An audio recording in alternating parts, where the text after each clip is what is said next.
문제 해결의 열쇠라는 제목으로 하나님의 말씀을 함께 나누겠습니다. 지난 한 달 고생 많으셨습니다.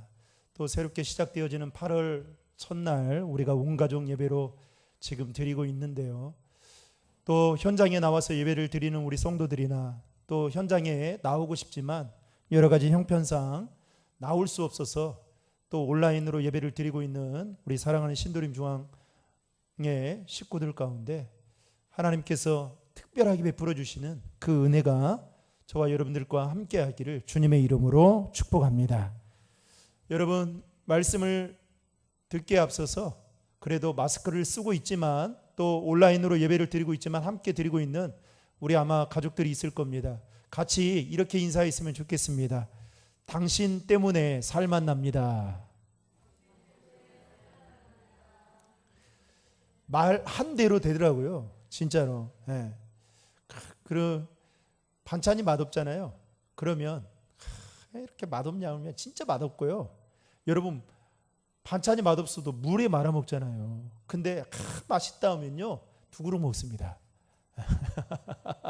그래서 진짜 말대로 되더라고요. 말대로. 그 지난주에 말의 힘이라는 제목을 같이 나눴던 것처럼 말대로 되더라고요. 저는 여러분들 때문에 살만 납니다. 날씨는 더워서 조금 불편함이 있지만 여러분 주일마다 보는 그 기쁨 때문에 정말 살만 납니다. 오늘 또 살만 나는 그 마음 가지고 여러분들에게 말씀을 함께 나누겠습니다.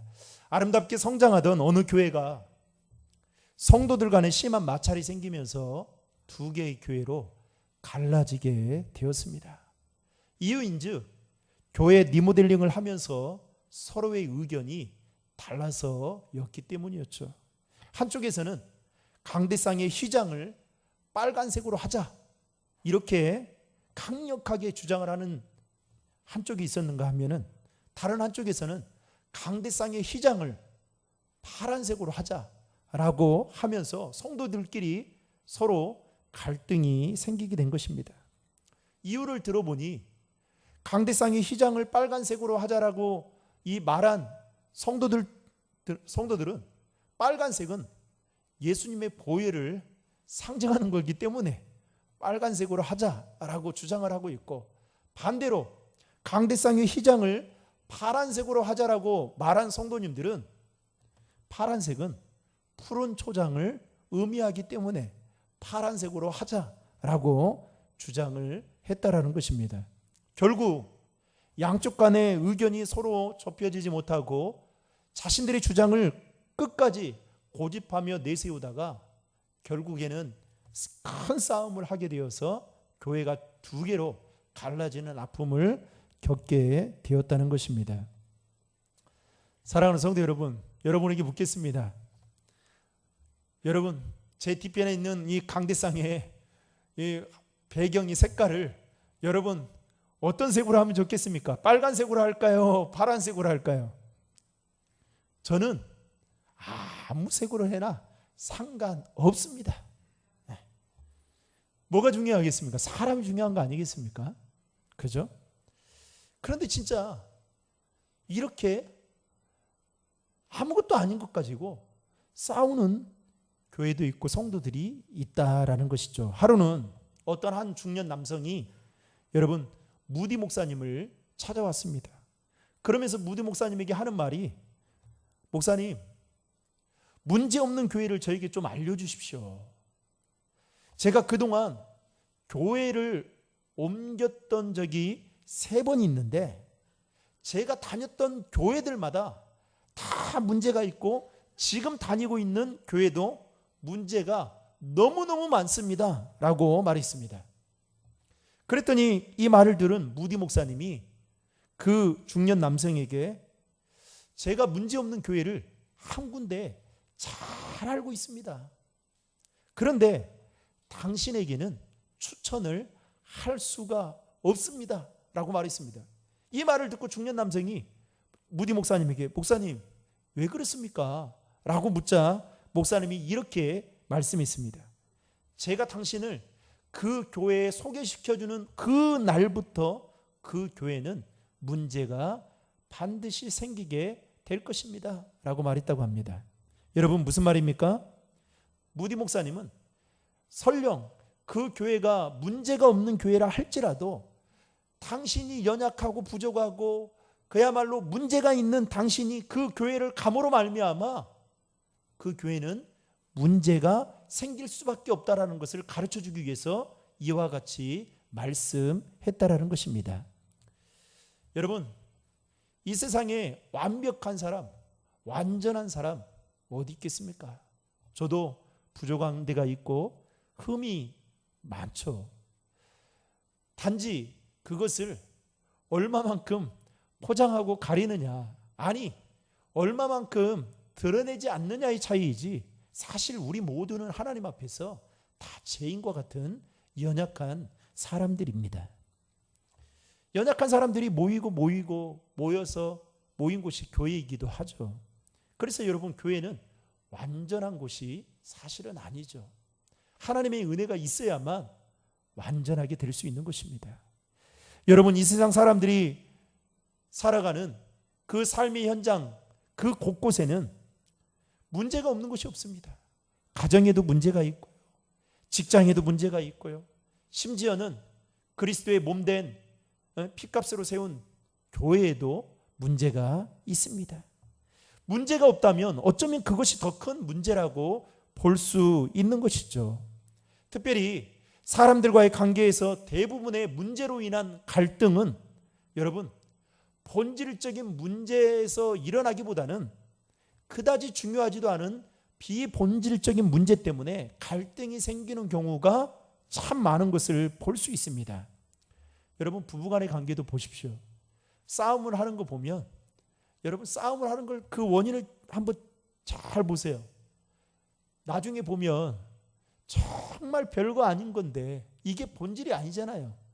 아닌데 그것 때문에요, 계란 후라이를 해주냐 안 해주냐 이런 거, 오뎅볶음을 해주냐 안 해주냐, 이런 것 때문에, 제 이야기 이런 것 때문에 싸우지도 않아야 될 것 가지고 싸우는 일들이 참 많습니다.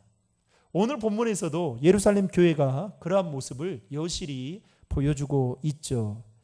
여러분, 사도행전 1장과 2장에 보면 예루살렘 교회의 시작은 마가의 다락방에서 120명의 성도들이 모여 합심하여 기도했을 때에 그들이 모두 다 성령 충만함을 받고 세워진 교회가, 그렇게 해서 모여진 교회가 예루살렘 교회였습니다. 그때 놀라운 부흥들이 일어나게 되는데, 한 번은 베드로가 말씀을 선포했을 때에 그 말씀을 들은 3,000명의 사람들이 그 자리에서 회심을 하고 예수를 믿는 놀라운 일이 일어나게 되었습니다.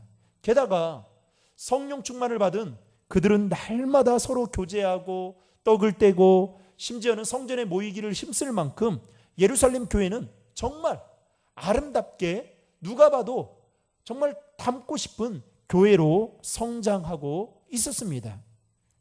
그러다 보니까 이 시간이 가면 갈수록 예루살렘 교회는 점점 부흥을 하게 되면서 그 교회 구성원들 가운데, 지체들 가운데에는 참으로 다양한 사람들이 모이기 시작했습니다. 많이 배운 사람, 반대로 적게 배운 사람, 또 잘 사는 사람, 못 사는 사람, 많이 가진 사람, 적게 가진 사람, 참으로 다양한 사람들이 예루살렘 교회 안에 많았겠죠.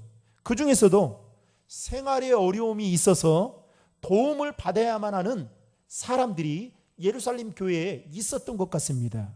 그래서 제자들이 그들을 돕기 위해서 이제 구제하는 일을 나서기 시작했던 것이죠. 그런데 문제는 여러분, 선한 일로 시작했던 그 구제의 일로 인해서 오히려 예루살렘 교회 성도들 가운데 어떻게 해요? 원망하고 불평하는 일들이 일어나게 되었다라는 것입니다. 여러분, 저는 이제 구제를 하는 교회에 많이 섬겨봤거든요. 그리고 그 일을 할 때 제가 이제 물건을 구매를 해서, 그리고 명절이 되면 그 물건을 이제 다 교역자들 분배를 해서 한 막 70가정 이렇게 해서 막 다 배달을 했어요. 그런데 제가 한 번은 섬겼던 교회인데 그 명절이 되면 그 어려운 사람들을 이 구역장들을 통해서 그 파악을 해서 이제 다 그분들에게 드릴 선물을 이제 준비를 합니다. 그래서 우시장에서 맛있는 고기를 그것도 싼 값에 띄워와 가지고 드렸어요. 한 2회를 드렸습니다. 2회를 드렸더니 막 이렇게 박스로 드리니까 얼마나 좋아하겠어요. 그랬더니 목사님 감사합니다 라고 했지만 저에게 목사님 고기 한 점 드세요 이렇게 말씀하신 분은 없었어요. 그래서 한 번은 제가 목사님한테 제안을 했습니다. 목사님 2회는 고기를 했으니까 그 가격과 비슷한 한가를 좀 드리면 좋겠습니다. 한가는 막 이렇게 크더라고요. 그래가지고 기쁜 마음으로 성도님들이 받으면 되게 기분 좋아하겠다 생각을 하고 배달을 열심히 했습니다. 막 땀을 흘리면서 열심히 했어요.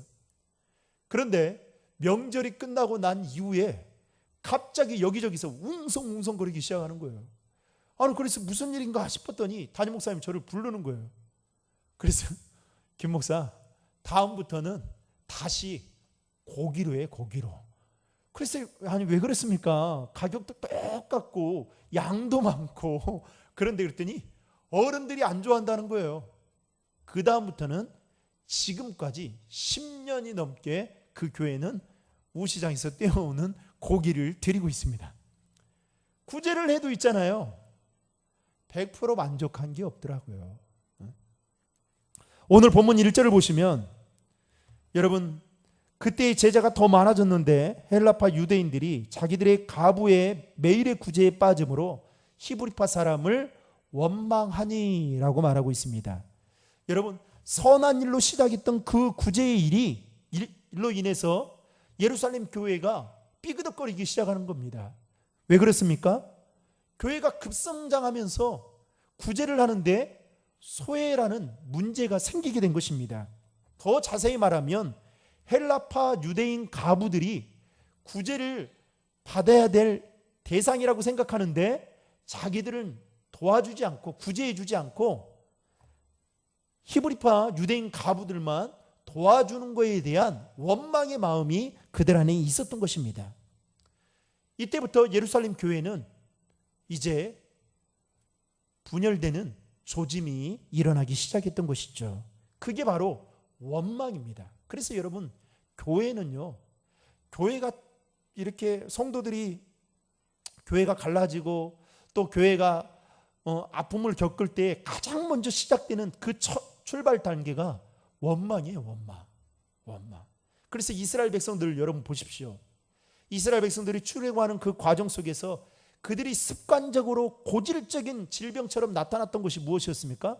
원망이었습니다. 원망. 사랑하는 성도 여러분, 오늘 이 시간 말씀을 듣고 있는 저와 여러분 마음속에 원망과 불평의 마음들이 있다면 그 마음들이 예수 이름으로 떠나가기를 주님의 이름으로 축복합니다. 그래서 8월 한 달 동안 원망보다는 감사한 마음으로 살아가기를 주님의 이름으로 축복합니다. 이어서 본문 2절을 보시면 당시 제자들이 어떻게 구제했는지를 살펴볼 수가 있는데 여러분 화면을 통해 2절의 말씀을 같이 읽겠습니다. 12사도가 모든 제자를 불러 이르되 우리가 하나님의 말씀을 제쳐놓고 접대를 일삼는 것이 마땅하지 아니하니.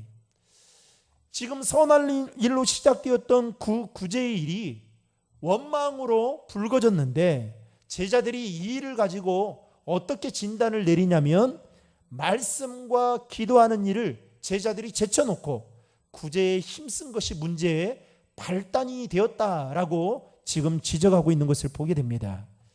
여러분 지금도 우리 주변에는 어렵고 힘들게 살아가는 사람들 그리고 사각지대에 벗어나서 도움을 제대로 받지 못하는 자들이 참 많습니다. 이들을 위해서 교회가 나서서 구제를 해야 하는 사명 또한 가지고 있죠.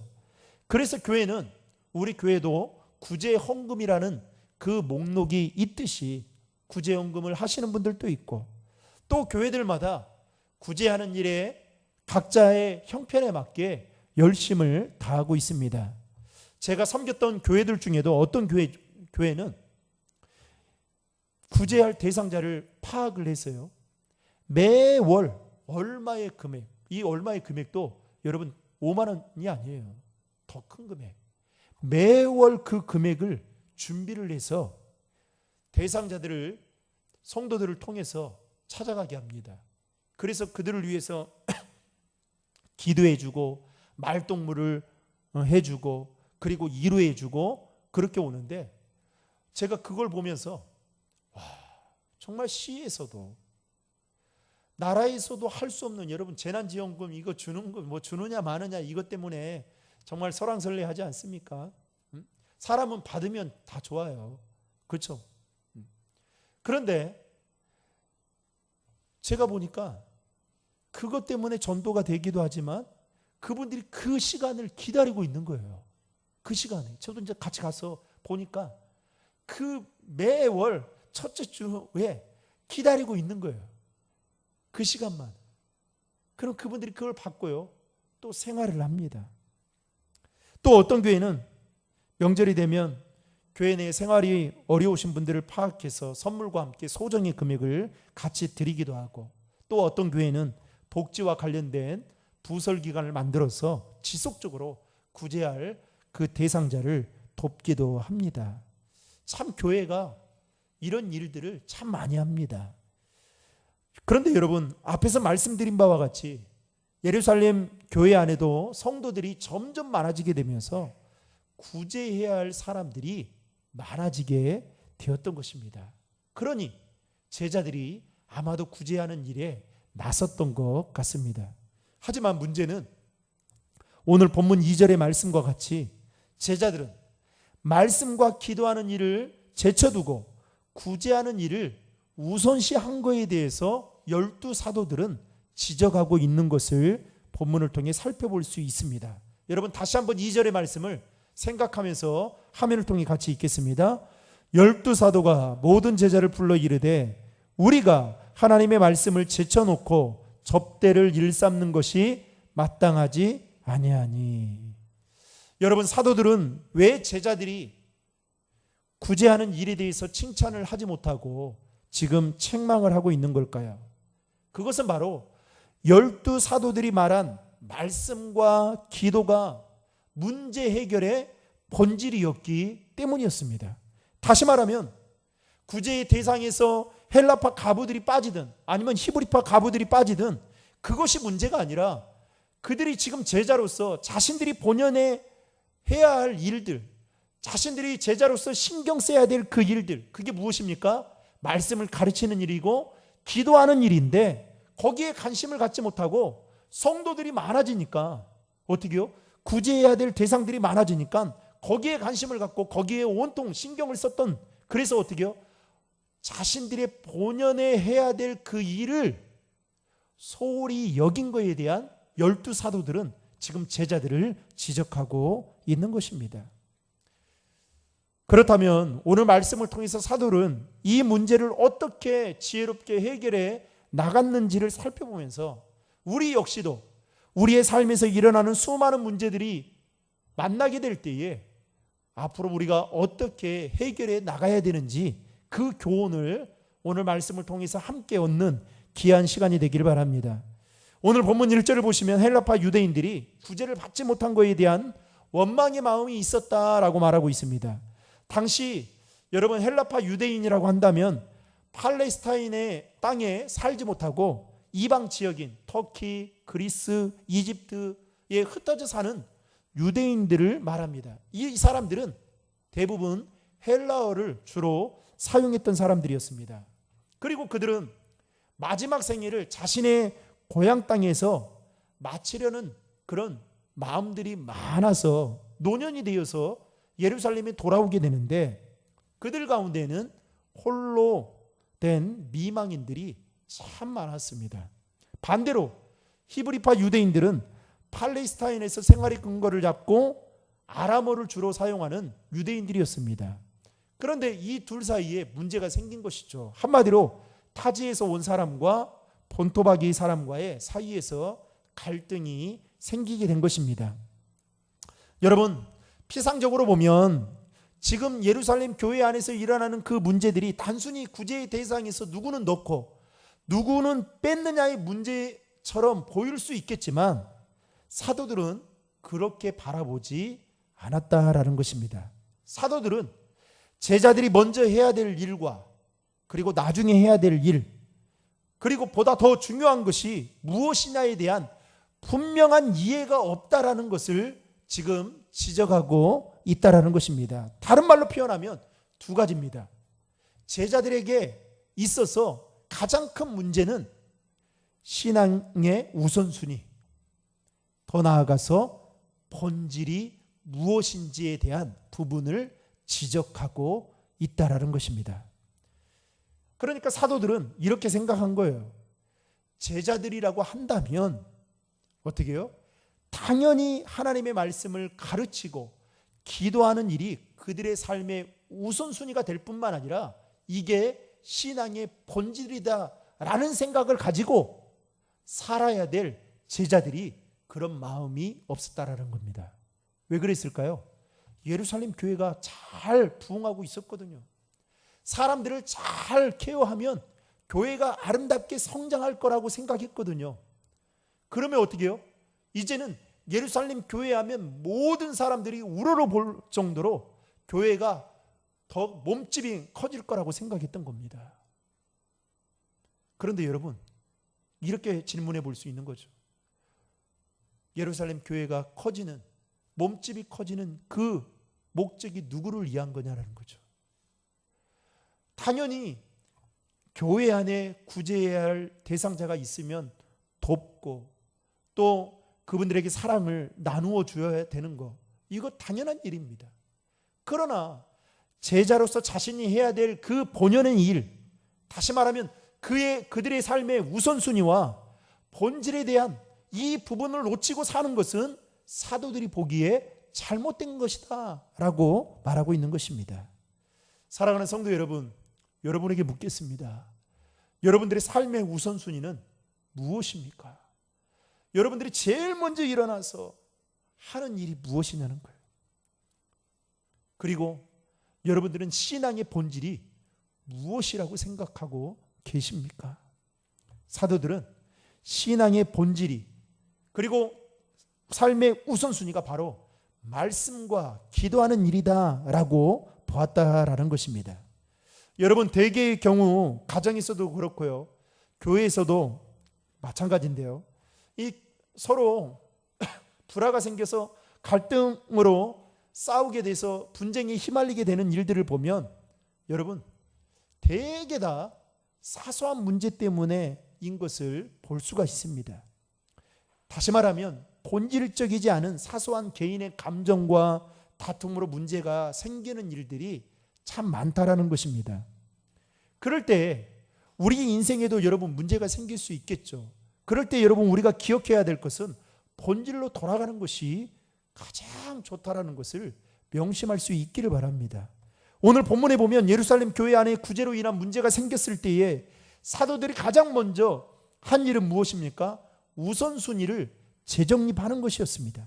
다시 말하면 구제의 방식이나 방법을 보다 어떻게 해야 되는가를 가지고 그들이 머리를 맞서고 이렇게 해야 된다라고 제안을 했던 것이 아니라, 하나님이 왜 너희들을 제자로 삼으셨는지, 하나님이 왜 예루살렘 교회를 세우셨는지가에 대한 우선순위를 재정립하는 것이 중요하다는 것을 사도들은 지금 2절의 말씀을 통해서 제자들에게 이와 같은 의미로 말씀하고 있다는 것입니다. 그렇게 할 때 예루살렘 교회가 여러분 안에 일어났던 그 문제들이 해결되었던 것을 볼 수 있습니다. 사랑하는 성도 여러분, 그리스도인에게 있어서 우선순위는 하나님과의 교제임을 믿으시길 바랍니다. 그 교제는 말씀과 기도인 것이죠. 그런데 제자들은 그 일을 소홀히 여기면서 구제하는 일에 더 열심을 냈던 것입니다. 이때 사도들은 제자들을 대신해서 그 일을 맡아서 대신할 7명의 사람들을 뽑도록 하는데, 그 사람들이 오늘 본문 5절에 보면 나옵니다. 여러분 5절의 말씀을 같이 화면을 통해 읽겠습니다. 온 무리가 이 말을 기뻐하여 믿음과 성령이 충만한 사람 스데반과 또 빌립과 브로고로와 니가노르와 디몬과 바메나와 유대교에 입교했던 안디옥 사람 니골라를 택하여. 여러분, 여기에 언급하는 7명의 사람들에 대한 공통점이 한 가지 있습니다. 그 이름이요, 다 헬라식 이름이다라는 것입니다. 반대로 당시의 12사도들은 다 히브리파 사람들이었습니다. 이 말인즉슨 사도들은 이 문제를 해결하기 위해서 자기가 원하는 사람이나 아니면 자신들이 원하는 방식으로 그 문제를 해결하지 않았다는 것입니다. 왜 그랬을까요? 그게 본질이 아니거든요. 그게 본질이 아니에요. 여러분, 사람은 대개 문제가 생기면요, 아니, 문제가 있든 없든 사람은요, 혈연, 지연, 학연, 이거를 얼마나 따지는지 모릅니다. 이제 앞으로 9월달 되면 이임식 있지 않습니까? 제가 이임식 순서지를 만들면서 그 노예에 만들어 놓고 이제 보고 올려드렸어요. 그랬더니 저희 가족 사진을 넣으라는 거예요. 그리고 소개를 적으라는 거예요. 그래서 제가 이제 갑자기 생각이 난 거예요. 이게 본질인가? 더군다나 또 이렇게 말씀을 준비하고 있는데 이게 본질인가라는 생각이 든 거예요. 중요한 것은 이 힘을 받는 게 하나님, 그게 중요한 거 아니겠습니까? 그런데 갔더니 집사람이 당신 학벌이 참 짧다 그래요. 그래. 그래서 제가 그렇게 말했습니다. 나 그래도 석사는 했는데 박사는 못했다. 참 사람은요, 학연, 지연, 혈연, 이거를 얼마나 따지는지 모릅니다. 여러분, 사도들이요, 이 문제를 해결하기 위해서 믿음과 성령이 충만한 사람이 아닌, 여러분, 이와 같은 방식으로 이 문제를 해결하려고 했다고 한다면 어떻게 됐을까요? 아마도 더 큰 문제를 야기시킬 수 있었을 것입니다. 여하튼 사도들은 성령과 지혜가 충만한 사람 7명을 뽑아 제자들이 했던 구제의 일을 담당하게 했고, 그리고 제자들은 대신 신앙의 본질이라고 할 수 있는 말씀을 가르치고 기도하는 일을 힘쓰게 하도록 했다라는 것입니다. 그러니까 우선순위를 바로 잡아주었던 것이죠. 그 결과 여러분 7절에 보면 놀라운 결과가 나타나게 되는데요. 7절의 말씀을 같이 읽겠습니다. 하나님의 말씀이 점점 왕성하여 예루살렘에 있는 제자의 수가 더 심히 많아지고 허다한 제사장의 무리도 이 도에 복종하니라. 세 가지 놀라운 결과가 나타납니다. 첫 번째는 하나님의 말씀이 점점 왕성해졌다, 흥왕해졌다라는 것이죠. 그리고 사도들에게 하나님의 말씀의 능력을 덧입혀 주십니다. 두 번째로 제자의 수가 많아졌다라는 것입니다. 그러니까 이전까지는 그냥 제자가 아닌 성도로서 하나님을 믿는 사람들이 많았다면, 이제는 하나님을 믿기로 제자로서의 삶을 살아가기로 작정하고 결단했던 사람들이 많아졌다는 것입니다. 사랑하는 성도 여러분, 바라건대 우리 신도림 중앙교회 안에 우리 성도들 가운데 진정한 하나님의 제자들이 많아지기를 주님의 이름으로 축복합니다. 지난번에 청년 다니엘 기도회 때 첫째 날 만나교회 김병삼 목사님이 그렇게 말하더라고요. 여러분, 제자가 되겠습니까? 아니면 그냥 따르는 무리가 되겠습니까? 우린 다 제자가 돼야 되죠. 그런데 그렇게 한 결과 제자의 수가 많아졌다라고 말하고 있고, 세 번째는 허다한 제사장의 무리도 이도에 복종했다라고 말하고 있습니다. 한마디로 말하면 율법적이었던 제사장들도 하나님의 말씀의 도에 복종하고 순종하게 되는 놀라운 역사가 일어나게 되었다는 것입니다. 말씀을 맺겠습니다. 사랑하는 성도 여러분, 우리 모두는 저마다의 문제를 다 가지고 있습니다.